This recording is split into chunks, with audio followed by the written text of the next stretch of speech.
69ing, never worth it. It takes a lot of logistics. And like, why am I expected to do labor while I'm experiencing pleasure? Yeah. This is my time to chill and relax. And no one is getting the best of either thing that's happening. Let me enjoy me, and then you enjoy you separately after the fact. Right. We're each blowing each other at like 40 to 60% at any given time. 69 is like, this is what productivity culture has done to orgasms, is the 69. Nobody enjoys like slow sex anymore. Everybody's trying We gotta do 2 for 1. Everybody's trying to optimize sex these days. I take my turn, then you take yours. Yeah. Let's take our time with it. Why don't we? But sometimes it takes 169s to realize that. There could be 169s in a room.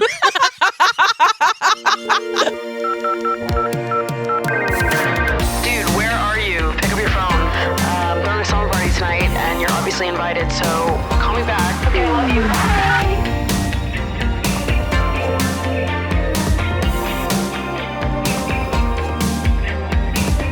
What's up, you guys, and welcome back to Emotionally Online, the weekly summer party for heart-to-hearts and hot gossip, hosted by yours truly, the one and only Maddie Drosbeck, joined by my beautiful co-host. Over in the cuck chair, we have Meg Ruoko. Someone call the provost, because it's me, the co-host. Because it's me. Hello. It's me. Sometimes when I do those intros, I feel like the narrator in Powerpuff Girls, where he's like, the city of Townsville.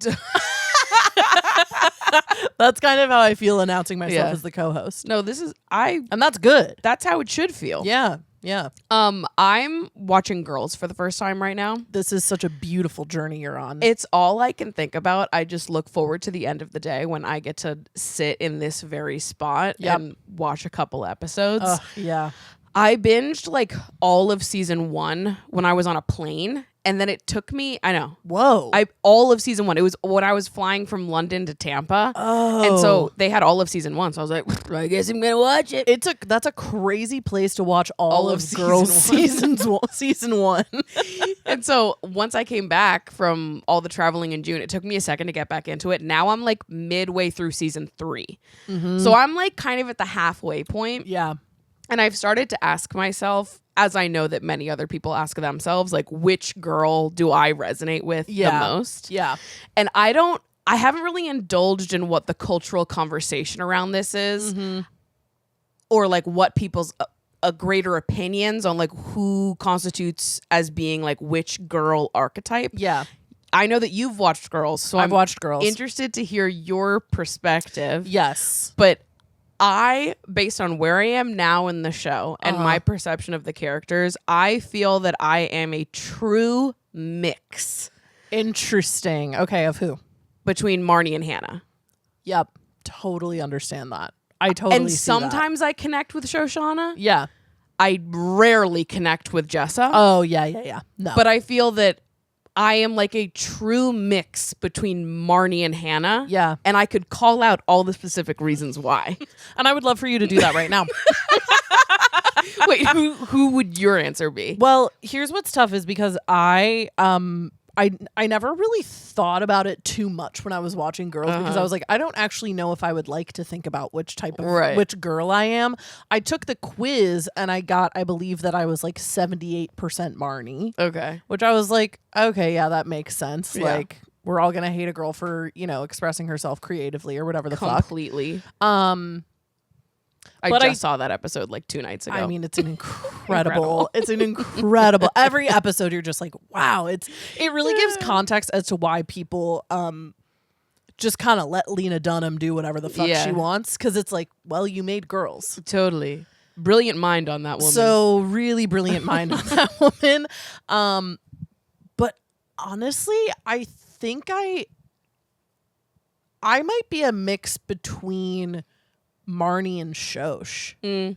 I feel like, because I do feel like there is a part of me that like when Shosh kind of crashes out and she's like, okay, everybody fuck off, and then she like kind of like leaves and or like removes herself. I'm like, that is a bit of me. Yeah. To be like, okay, enough. bye. Bye. Yeah. Like I do that. The first 2 seasons, I didn't feel that I connected with the Shoshana at all. Yeah. But over the last couple episodes, I've been like, oh no. Yeah. Now I kind of fuck with her too. I fuck with Shosh a lot. She ended up being maybe the character at the end. Not that I liked the most, but I think who was the most likable character, for me anyway. But yeah, I think Marnie and Shosh, I am the mix. What do most people say? Do you About know? me? Or like in general? Or that they are. Who's the girl that most people want to be?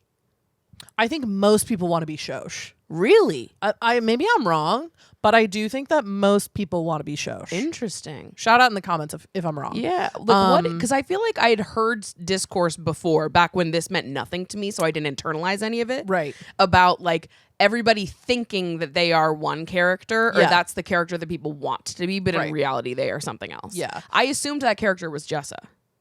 No, I think people find Jessa to be pretty insufferable. Well, so do I. Right. Right. Okay, I think good to know. most people don't want to be Marnie. But really? But I think a lot of people are. Get real, And mama. you know what? But I get it. Everyone hates on the type A bitch. You know who's kind of like tethered to Marnie? Sheena. Well, and she is putting herself out there creatively. And listen. This is why I also fuck with Sheena Shea. Yeah, come on. You're putting yourself out there Putting creatively. yourself out there. I do love a woman who's unafraid to be cringe. Yeah, and that's like pretty much all that Marnie is. And I also think that Hannah is kind of everybody's like shadow self. Yeah. Like, but just portrayed as like a person. For sure.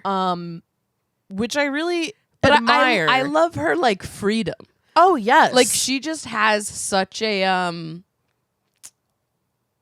unfiltered sense of self that I love. Yes. And I think that maybe that so many people, like, their hackles go up when they think about like if they are like these characters, because all of these characters are cringy or embarrassing. They're or all horrible. imperfect people. Yes, in some way.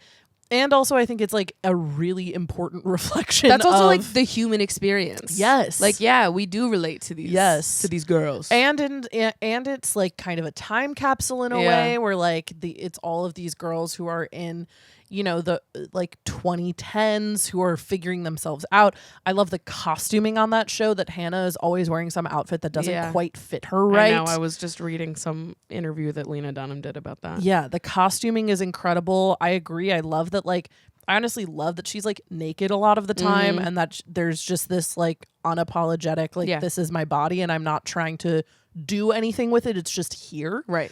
It really is like a revolutionary show. Yeah, my like only knowledge of girls going into this was just that I've seen all the clips of people talking about like what girl they are. Yeah. And I picked up on the fact that people didn't want to be Hannah. Yep. Nobody wants to be Hannah. But a lot of people did want to be, and I forgot which one it was. But I remembered that nobody wanted to be Hannah. I'll be Hannah. I'll be Hannah. Yeah. I think like, and the thing is I think everyone is Hannah to an extent. That's what's so good about the show. Totally. It's so good. And I think the way that Lena Dunham specifically delivers lines, it's in a way where you are like, wow, no one has ever spoken that string of words ever before. You're the first person to do it. And it is coming to you so naturally that I know you have thought this for years, you know? Yeah.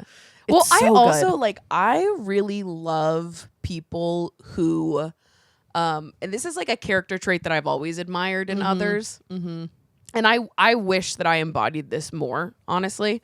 But I love people that just say the first thing that's on their mind. Yeah. And they don't like overly manicure themselves or like worry about like saying everything exactly the right way. Right. And Hannah's character doesn't have an ounce of that in her body. No.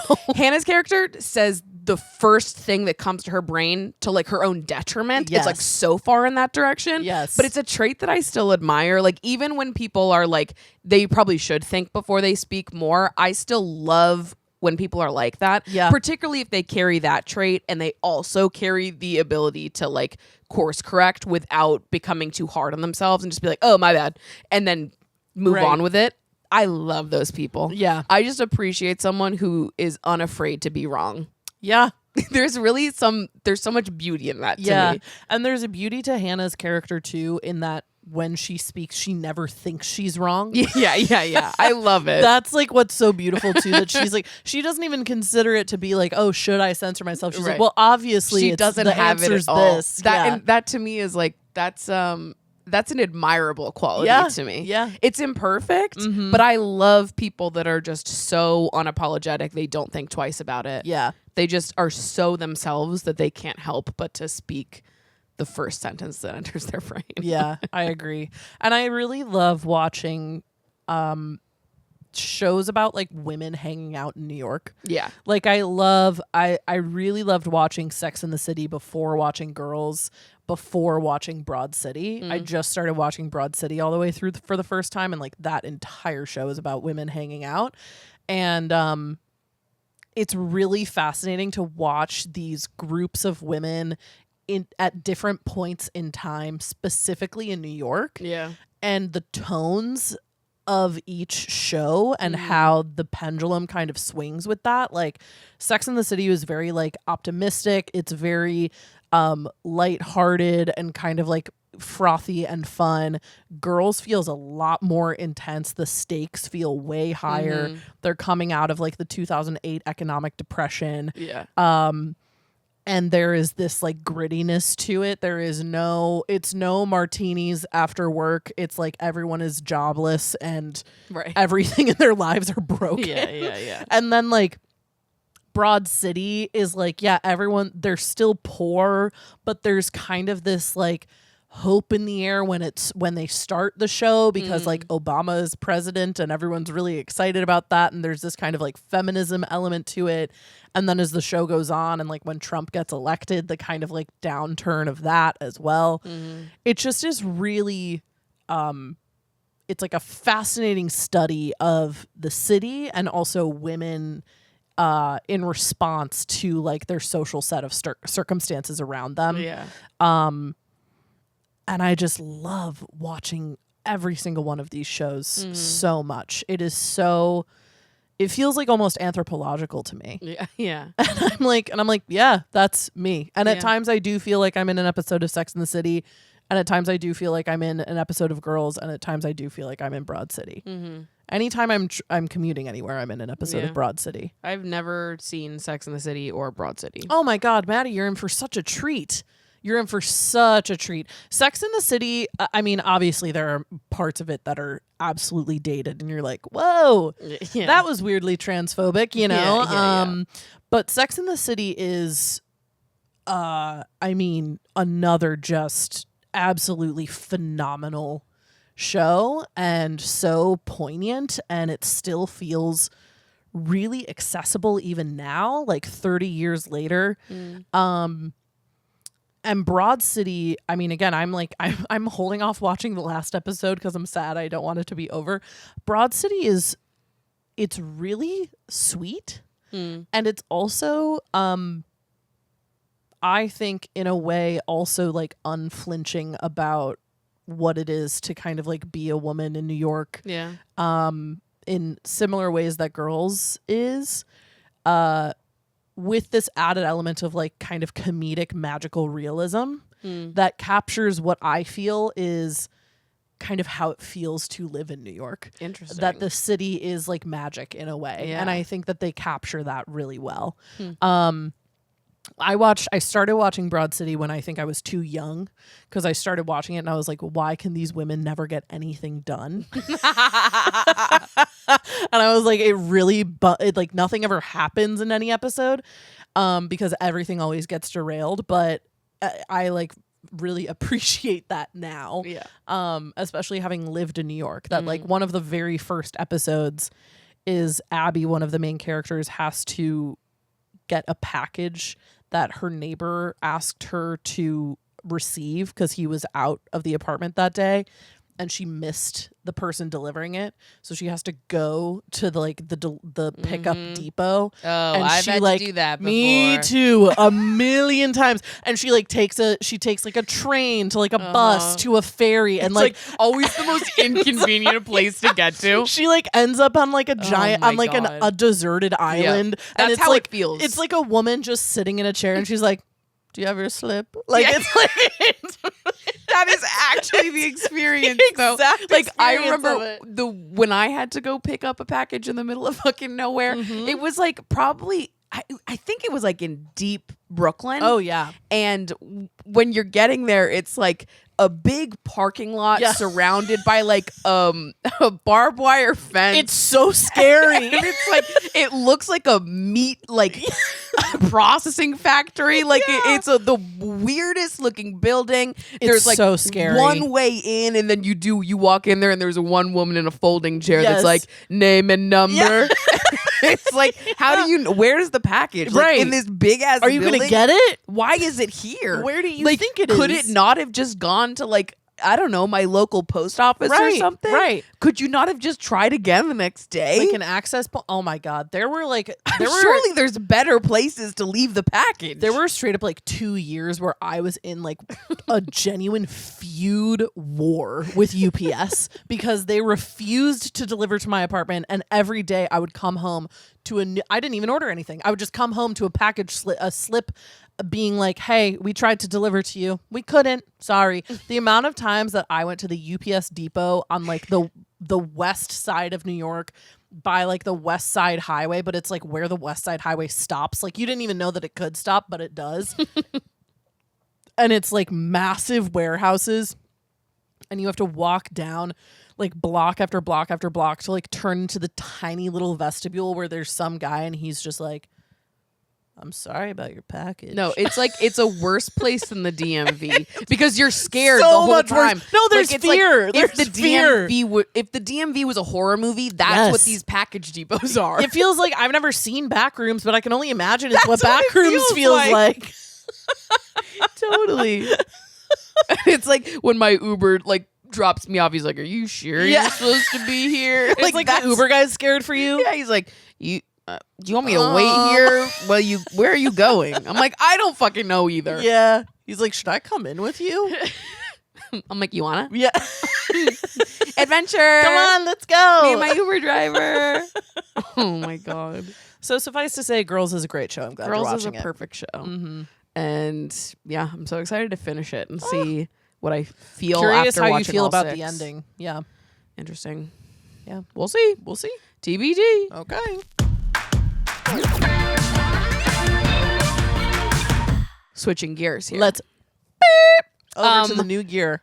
We do have a little bit of a fun announcement. I'm really excited for this one, you guys. So, word on the street is there's going to be 2 Lover Girls trips next summer. 2, count 'em, 2 trips. And why would that be? I wonder. Because this year we're doing 1 trip to Greece and 1 to Italy. And would you believe it? But Miss Meg Ruoko's coming with me for the Italy trip. Woo! So if you've been seeing, this will be I believe the 6th and 7th trips Wow. that we've done. So listen, we've been doing these for a while now. They're always the highlight of my entire summer. If you're new here and don't know what these trips are, I like to think of them as kind of like an on-the-go summer camp for lover girls. We've been to Italy, we've been to Greece twice, we've been to Spain, we've been to Croatia, and we're keeping these good vibes going next year by going back to Italy and back to Greece, this time in new spots. This time we're stopping in Corfu, Greece, and Sardinia, Italy. So who's invited? Literally anyone listening to this right now. I'd say most of the time the travelers on these trips range from like 24 to 35, but we've had people both older and younger join us as well. Literally, if you want to spend a week making new, like-minded friends while exploring a beautiful country together, you're invited and you're going to love it. Most people come alone and everyone leaves with friends for life. It's my mission and complete focus on these trips to make sure that everyone feels included and that everyone has ample amounts of time for connection, heart-to-hearts, and so many giggles. When is it happening? These trips are happening in May of 2027.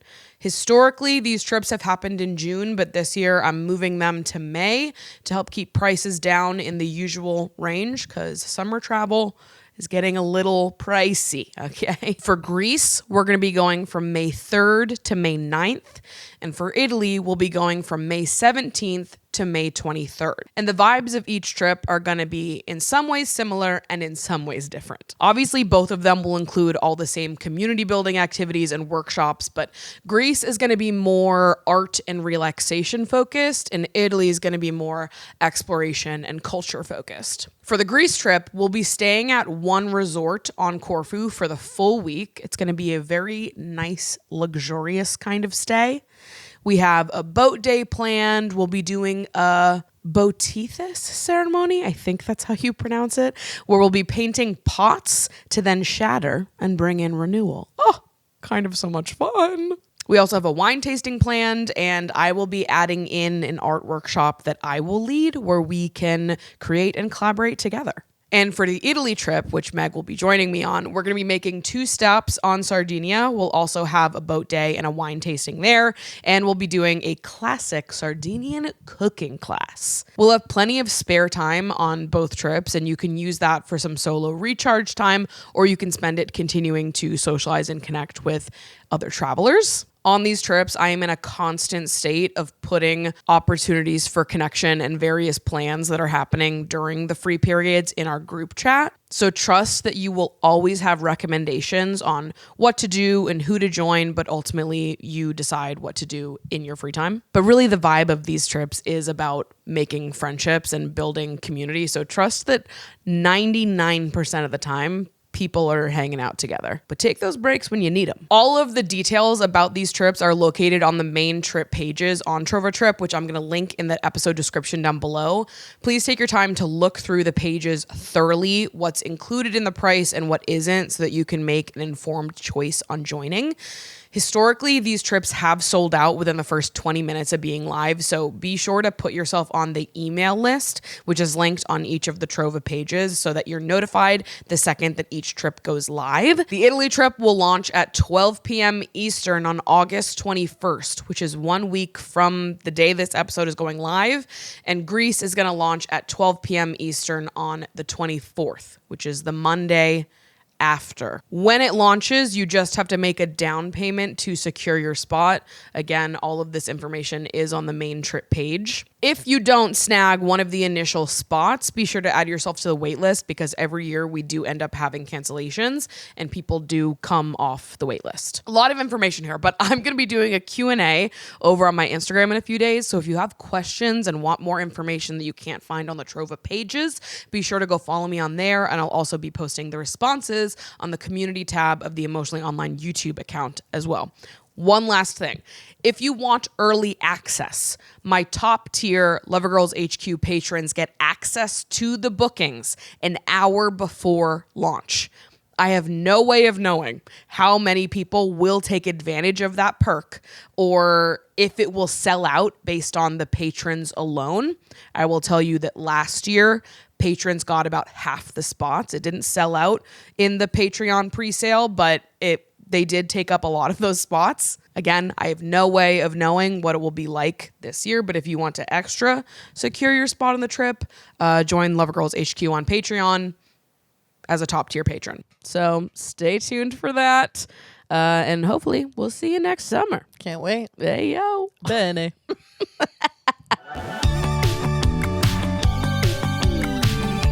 Shall we do a little audience submission? Let's do it. All right.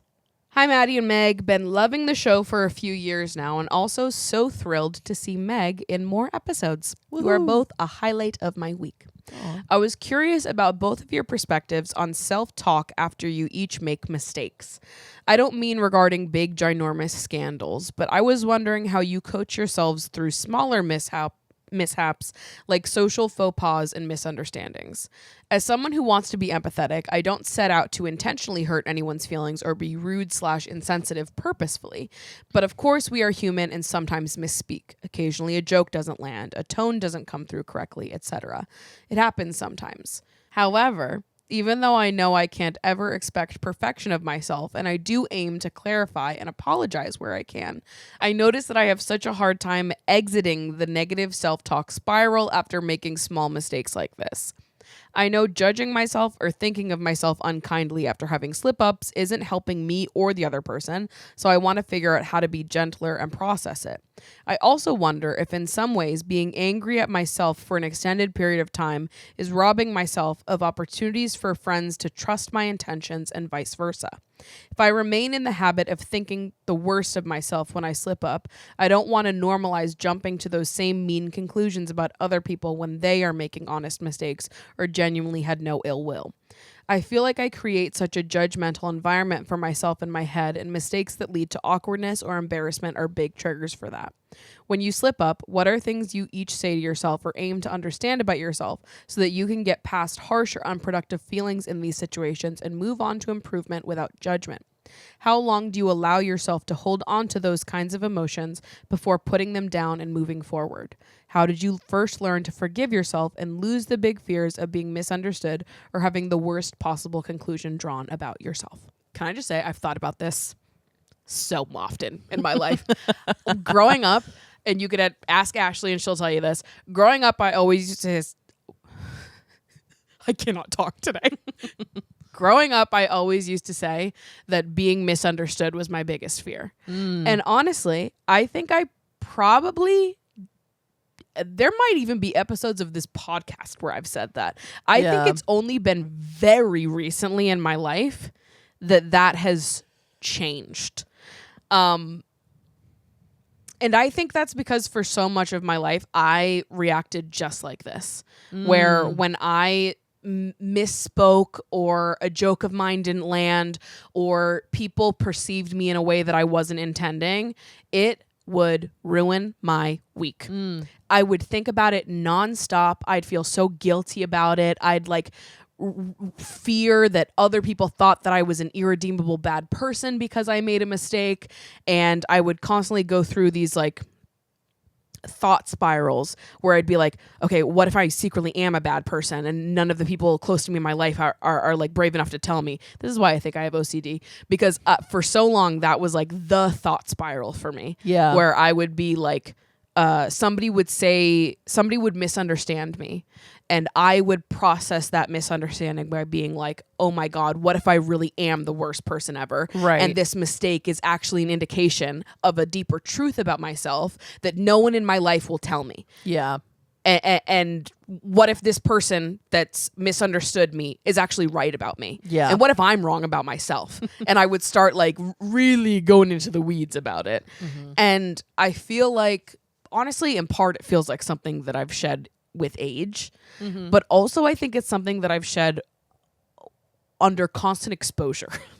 Oh, yeah. I feel like being online, I feel like I have a hyper exposure to this in how often I have been misunderstood, that it almost forced me to fast forward through getting to the other side of that and figuring out how to deal with people not understanding me or perceiving me incorrectly, having an opinion about me that isn't true, assuming the worst of me, etc., etc. There's an infinite number of examples that I could pull of my time on the internet and people misunderstanding me. And so I just feel like as time has gone on and I've gotten older and my own sense of self has become stronger, it's much harder for anybody to make me doubt my own perspective and my own opinions or moral compass or whatever.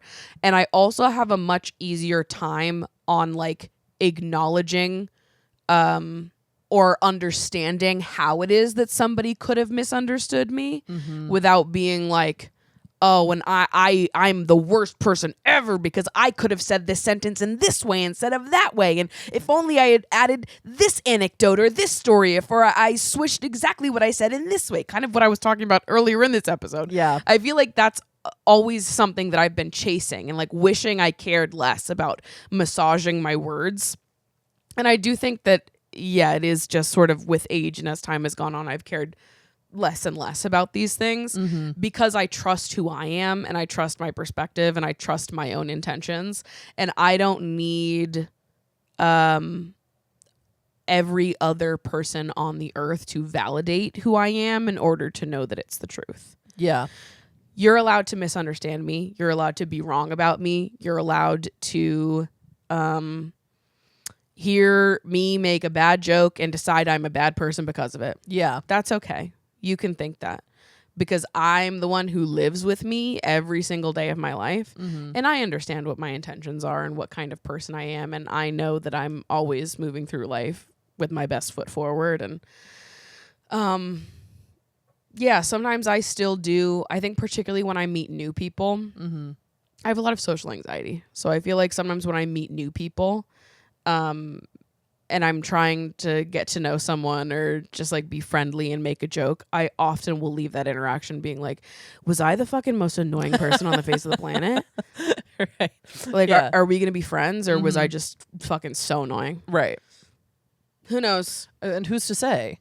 And so sometimes I'll still have moments where I worry that I didn't speak or represent myself perfectly. Mm-hmm. But I think that people are smarter than you think they are. Mm-hmm.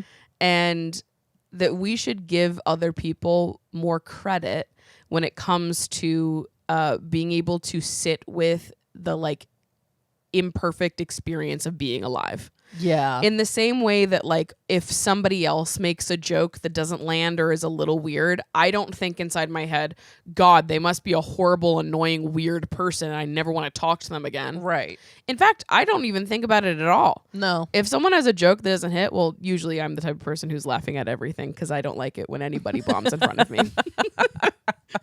But when I notice that somebody is, you know, a little bit anxious or socially nervous or fumbling with their words or whatever, my thought is not like, oh, they're so weird, they fucked up this interaction. It's almost like a relief to me, honestly, because I'm like, oh, me too. Yeah. Same. Me too, been there, doing that inside my brain right now. Like, totally. I think that most people are concerned on some level about coming across well and like representing themselves accurately, being understood. That's like a very normal human thing. Yes. And because we all share that, we all are more understanding of other people's experiences with that than you would think. Yep. People are always judging you less than you are judging yourself. Completely. But I get it because I have been harder on myself in the past. Sometimes I'm still hard on myself now, but I have noticed it changing a lot. And maybe it's the Lexapro. I gotta be honest, it might be the Lexapro. That could be part of it. So you know what? Who knows what it is? We're not saying that that's what you should do. Listen, life is imperfect. It's sometimes it's age, it's experience, Yeah. it's Lexapro, it's everything. It's everything between. I don't know. Anyway, just trying things I'm out. just trying things out. That's an example of me saying the wrong thing and then being like, I'm just trying stuff. No, I loved it. Thank you so much. I completely agree with everything you've said. I think for me personally, me being hard on myself and me being really judgmental of myself was a symptom, not the like actual illness that I had. Like that was a symptom of my like debilitating insecurity that I had growing up. Was being really afraid and fearful of saying the wrong thing, doing the wrong thing, and not being liked. That was like a really big issue for me, was not coming across as like affable or like a kind of a totally fine person to be around. Like I never wanted to be anything other than a totally fine person to be around. And so, which is hard when, you know, at my core, what I am is loud and probably annoying a lot of the time, you know? So, but like when I was younger, that was something that I tried to kind of spin into this thing of, again, being jokey, but not too jokey, of being chummy with people but not being overly familiar, walking this kind of constant fine line of again, Meg just being fine to be her. No one's gonna be mad if they were partnered with me in, you know, some sort of group project. Everyone's gonna be like, that's just fine. And again, that was a result of my like deep insecurity. And so me being less judgmental about myself went away with the more work that I did to get to the root of like what those insecurities were and are. Yeah. The irony of ironies being that I do feel that a lot of my relationships are so much better now that I am not constantly censoring myself. Yep. And, you know, feeling that I have to hide these like, you know, vulnerable or rougher parts of myself with people or with my friends. And that people do tend to gravitate towards me more than they did in the past. Social anxiety is definitely something that I have. I have a lot of like tricks to mask it. I would say that, you know, if you meet me at a party, you're not going to walk away being like that person was nervous or anything like that. That's not necessarily how I come across when I'm in big social gatherings like that. That said, yeah, I've overthought a lot. Totally. A lot of interactions, a lot of an example is literally last week I had a conversation with someone who I know but don't know that well, and I know him primarily from like the improv comedy scene, and he just asked me how my weekend had went, and all I said was like, yeah, there's a lot of work with my co-host. I have a podcast. And he's like, "Oh, that's great." And I was like, "Yeah, it's doing well. I don't know." Like that was all I said. But to be honest with you, like sometimes when people ask like a very open-ended question like that, it is hard to land on your feet. I was tired. It was like 11 p.m. on a Sunday. I had nothing, and then I walked away and I was like, was I just like being a weird asshole, being like, "Yeah, I have a podcast and it's doing well and I'm happy." Like I was like, and I texted my other friend about it, being like, I think I just had the worst conversation ever, like with this guy. And at this point, it's like, I think when I make mistakes, all I can kind of do is just like cringe and then like laugh about it and then keep it pushing. Because it's like nobody gives a fuck. And even if it is something that like they're like, "Oh yeah, remember when you did that silly thing?" Yeah. No one's like meeting it with the kind of like harshness that you're meeting it with yourself.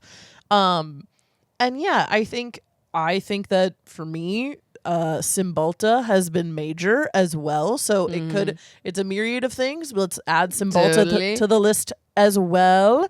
But I think that the negative self-talk, for me anyway, was much more a symptom of my kind of overarching like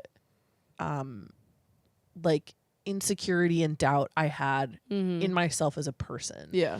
And so leaning into and celebrating those versions of myself more and intentionally doing that, and also intentionally stopping those negative self-talk thoughts as they came up, that is what helped change things for me. 'Cause trust me, I know how it feels to spiral about a situation that that you didn't nail. Totally. Been there. Yeah, I spiraled about a social situation I bombed a week and a half ago. Yeah. It happens. It happens. We're only human. And I know for a fact that the other people did not think twice about what I was spiraling about. Yeah. I talked about this on the Patreon last week, actually. So if you want to know the story, go listen. So, okay, listen to that. But yeah, it's like these things happen, and we really can't. There isn't enough time to worry about all of that stuff. Also, sometimes to me, it's like I just have to take it as a learning. Yeah. You just have to be like, and that was the trial run. And Yep. now I know the next time somebody asks me that question to not answer it the way I just did. Yeah. The next time somebody asks me, how was your weekend? If I spend it working with Maddie, I can just say, I was hanging out with friends. I did a podcast and it was awesome and so much fun. Yeah. That's it. Yeah. How was your weekend? Yeah, exactly. Here's what I will say. This is something that I have done. Here's like a little tip for you. Whenever I feel the kind of like social anxiety coming on, I will just always shove it off of me and onto somebody else by asking them a bunch of questions about themselves. Yeah. People love to talk about themselves. So if you feel like you've just made some sort of social faux pas, in my mind, what happens to me is I'm like, bail. And then I just go, so how are you doing about the latest thing that I remember about you? I will just. Totally. I love asking people about whatever I recently saw on their Instagram stories. Totally. But you know what? Where I struggle is when people aren't on Instagram or don't post a lot on Instagram stories. So I'm like, fuck. So what have they what done? have you been up to? What have you Like, been that's when I doing? just have to ask a vague question Yeah. of like, what are you up to? Because I'm like, I really don't know, queen. Yeah. And never underestimate the power of like a cliche question. Like, Yeah. got any travel coming up? Totally. Like what's a fun piece of gossip you've heard lately? Pop Like that's culture, a fun the one. movies Pop that have come culture. out, music. What's your album yeah. of the summer? Have you seen Obsession? Yeah. This is what I heard about it. Totally. I saw The Odyssey. I could only see it in 70 millimeter and not IMAX. Like Y'all excited for Real Housewives of Salt Lake City to come back? exactly. That really helps because a lot of times people just want to talk about themselves, and the more that you can put that on them. Maybe it is a manipulation tactic what I'm doing, but I do but I do find it to be But hey, very it works. helpful. I find it to be helpful. I also feel like this is, I mean, you're making me realize this right now. This is the episode of Realizing Things. Episode 169, famously the episode of Realizing Things. Many are saying.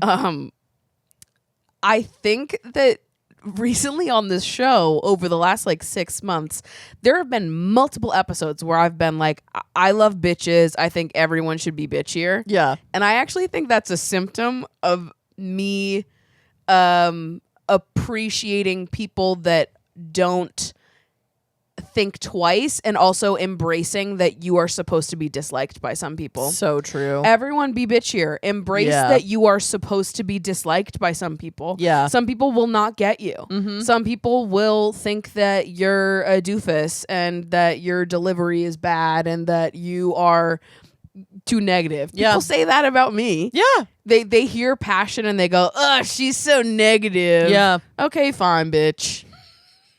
My roommate dated a girl a few years ago who didn't think that I was funny. How's it feel to be wrong? And you know what? I just had to accept at some point that she and I lived in different worlds. Taste is genetic. Taste is genetic. Blame your mother. I've always said it. And what am I going to do about that? Also, like, there's plenty of people in Nothing. the world that I actually don't wish to relate to. So I'm actually happy that lots of people don't relate to me or understand me. This is the thing is like a lot of times I find that the people who don't fuck with me, I don't fuck with Yeah. in return.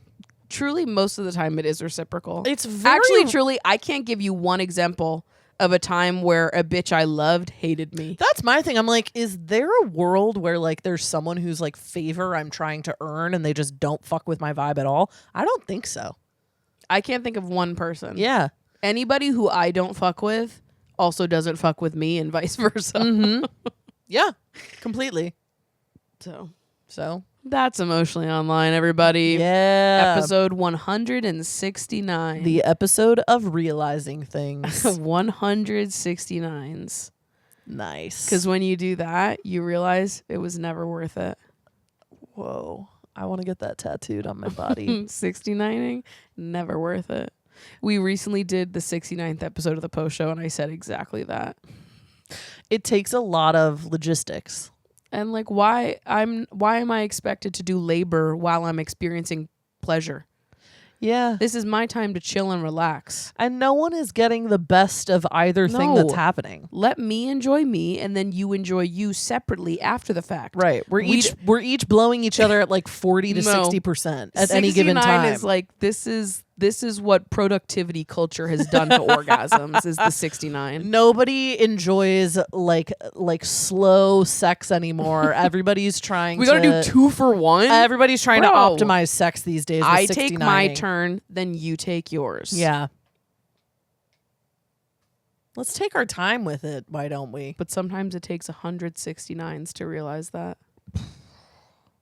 There could be 169s in a room.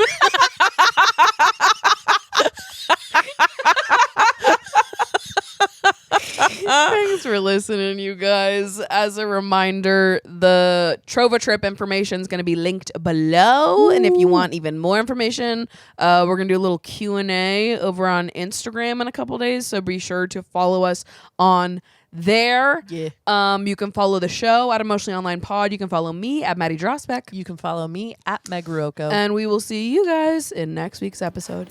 Bye.